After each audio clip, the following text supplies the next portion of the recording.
Hey guys, it's Amy at Zoe Beck, and I'm going to do my December book haul part 1. So I bought way too many books this end of November, early December. I had a week off from vacation, so what money I had saved up for a vacation went towards books. And I bought a lot of great books on sale, but there's quite a bit here. And if you can hear my washing, I'm sorry, I accidentally started it while I was filming. Anyway, point is, so let's go through the books that I got. There are 19 here, and most of them are, I would say, half are not new, so they're like used, so that was pretty good for me. Anyway, so a couple of contemporaries. The first one I bought was Hidden Cove by Meg Tilly. So Meg Tilly wrote 2 books in the Solace Island series that I read back in 2019, and I really enjoyed them. The third book came out and I didn't get it right away. I got it from the library, but it came out right before lockdown, and so I had the book from the library for months, but I never read it. It just wasn't the time for a contemporary, and I already have trouble with getting myself to read them. So I did want to read this. I finally got my copy because I like the other 2 books in the series. They're like romance, mystery, suspense kind of books. I really enjoyed them. So anyway, I'm hoping to like that one. I also picked up The Bookshop on the Corner by Jenny Colgan. So this book is a book that I've seen a lot, especially this December. A lot of people about comfort reads are reading some of her books that they really enjoy them. So again, it's a contemporary. I'm guessing it's, small town bookshop. I don't know anything else beyond that. I don't know, let me know. But I hear these are good, so I thought I'd start with the first one. And then the third contemporary is The Christmas Wish by Tilly Tennant. This is the book that I got for The Bitter Single Ladies Read Romance by Angie at Literary Labors and Rainey Day Reads. Rainey at Rainey Day Reads. Anyways, but this is their December pick. The live show is on Sunday the 20th at I think 1 p.m. Eastern or 10 a.m. Pacific. Anyway, I'm hoping to be on it because I want to hear or to watch it to see what other people think, because clearly I'm going to be maybe in the minority. I dislike this book greatly. I did read 50 pages and DNF it. This follows a woman who leaves her boyfriend and moves back and with her grandmother and is trying to rebuild the relationship with her family because it has been strained for a while. And then she and the grandmother are getting along really well, and then something sad happens. But that was not the problem. My problem was after the fact, and what happens after that. And she started making decisions I was really, really upset about. So I hear if you get past that, you're okay, but I couldn't do it, and I didn't do it. So anyway, I hope the others enjoyed it better than I did. So then going into historical, I have a couple of historical romances. I have 3 more books in the Bridgerton series. This is book 3, An Offer from a Gentleman. Book 4, Romancing Mr. Bridgerton. And book 5, To Sir Philip with Love. So I've already read this one, which I really enjoyed. It's not my favorite so far. Number 2 is my favorite. But I'm looking forward to reading 4 and 5. And see how it goes from there. Again, there's an adaptation, but I won't get to watch it right away because I don't have Netflix right now, so I might be a couple months behind everybody. But I'm really enjoying the series. I don't think this will ever be a forever love series for me, or like a favorite series, but it's definitely enjoyable so far. So I got more books to finish to continue in that series. I then picked up The Most Eligible Lord in London by Ella Quinn. This is the first book in the Lords of London series. I've not read anything by Ella Quinn, so I'm hoping that I'm discovering a new author that for me, because it looks like she's written quite a few books. This is the first book in this series, and it has to do with a woman who's on her first season, so she wants to kind of avoid this rake. I don't know. I don't know what he is. Oh, he's a lord. So, but she hears she overhears someone saying they're trying to trap him in marriage, and so she warns him, and then I think they get to know each other. I don't know, but it sounded cute. I think I saw this on sale at the Bookish Knitter. I'm not positive anymore because I put it on my wish list so long ago, and I've been staring at it. It might have been on one of her books coming out, like the the new releases that were coming out, and it might have been one of those. I don't remember now, but I've had it on my wish list for a while. So I finally picked it up.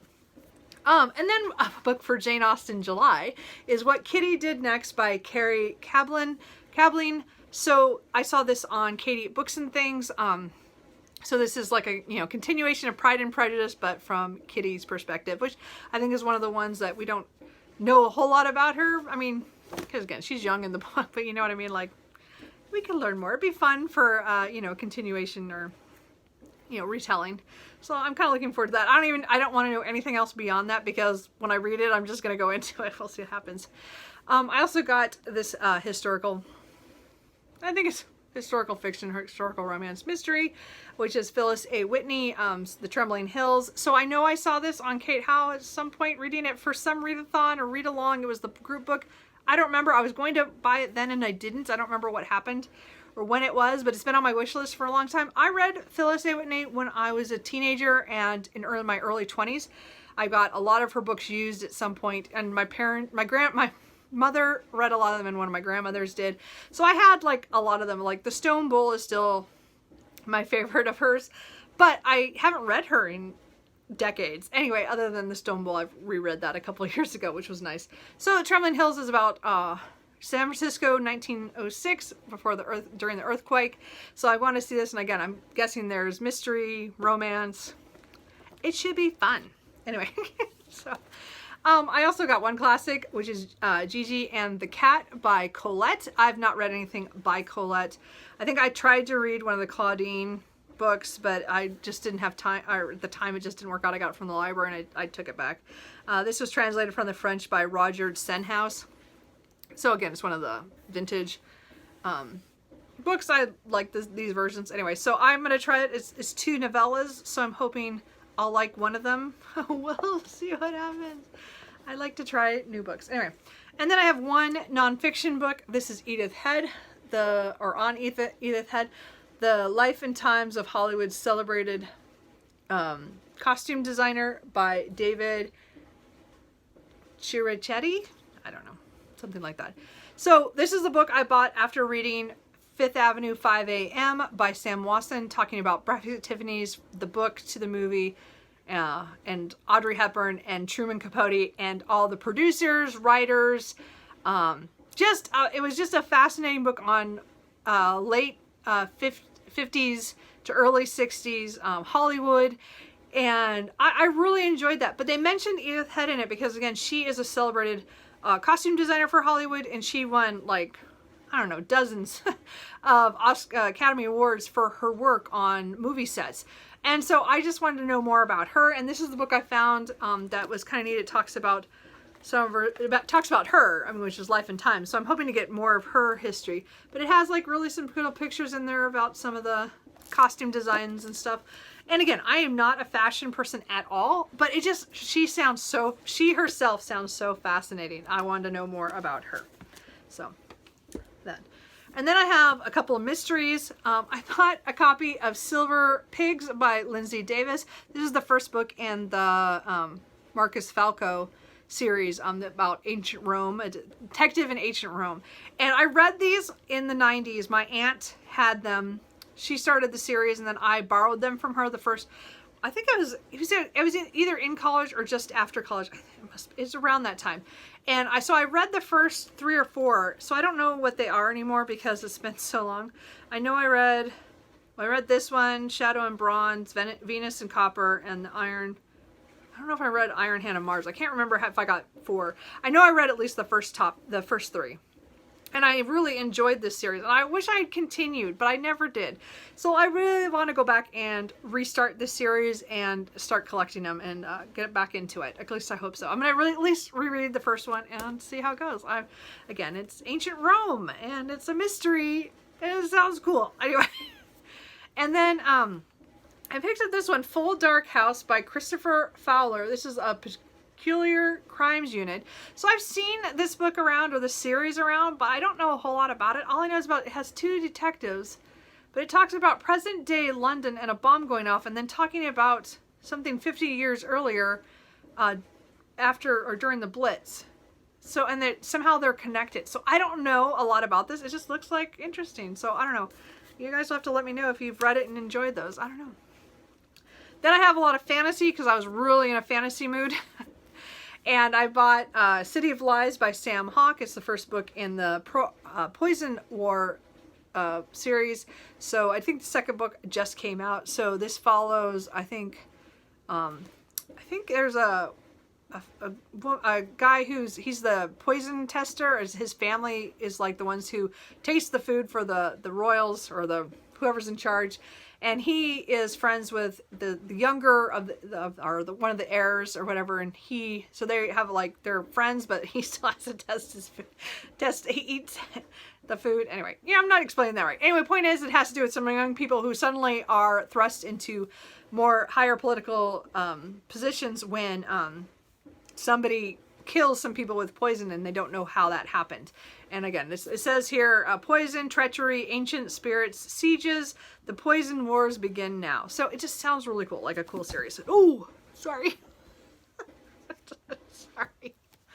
I then picked up Jerusalem by Alan Moore. I don't know why I did this to myself. So this I picked up because of Steve Partridge. It's all his fault. He mentioned it, and I thought he said he might do a read-along or something, and then I don't know where he went, but I bought this book thinking maybe I would join in when he did that. Mine is broken up into 3 books for the whole thing, so it's huge. And all I know is about it is something about England, and it has to do with mythology, and it's supposed to be very epic. I don't know. I blame Steve. And then I picked up The Devourers by Indra Das? I don't know. So this has to do is in India. So it has to do with a professor who encounters a mysterious stranger who tells a story, but doesn't have an ending. And so the professor is very intrigued and wants to find out what that ending is. I'm sure it just doesn't go very well. Anyway, it looks really interesting. I also got An Orc on the Wild Side by Tom Holt. I have not read anything by Tom Holt. He's one of those names where I've heard of him, and I think I've bought one of his other books under one of his other pseudonyms. Haven't read that one yet either. But this one just sounds like it might be fun, and I think it's supposed to be funny. But there's this, I guess he's a goblin really. I don't know why he has orc on it, but he's like, I don't know if he's trying to get them to change the role of what a goblin's supposed to do, and so he's like doesn't want to be just a stereotypical goblin. He wants things to be different. So I don't know, it sounds really fun. I don't know. I also got The Binding by Bridget Collins. I've been wanting this book all year, and I didn't want to buy it when it was in hardback. I waited till it was paperback, and then it never went on sale or anything. So there was a sale at Pal's one day, which is where I got a couple of these books because I bought a couple times. They had a couple sales anyway. So I bought this one, and this has to do with a young man. I don't know how old he is, but he goes to work for a book binding. I think it's a special kind of book binding, and I think it has some kind of magic to it. And he finds a book, I think it has his name on it or something mysterious. I don't remember. I just hear it's really good. Historical kind of fantasy, so I'm kind of looking forward to that one, of course, because I bought it, And then my last book is I bought The Institute by Stephen King. These are the kind of ones I usually like by him that are the psychic ones, like Firestarter and The Shining. I don't know, those ones are my favorite when Stephen King goes in those directions, and from what I understand, that's what this one is. It has to do with that some people come and steal some kids, I think, and take them somewhere. Other than that, I don't know anything. And I've never really looked into it except that as far as that. But it's one I want to read. So that's why I got it. So those are 19 of the books I bought so far in December. As I said, other ones I bought, they're just not here yet. And I think I went crooked after I hit the stand. Sorry about that. Anyway, let me know if you've read any of these books. If any of these are books that you think I should read sooner rather than later. Or, just let me know. And I will talk to you guys later. Bye.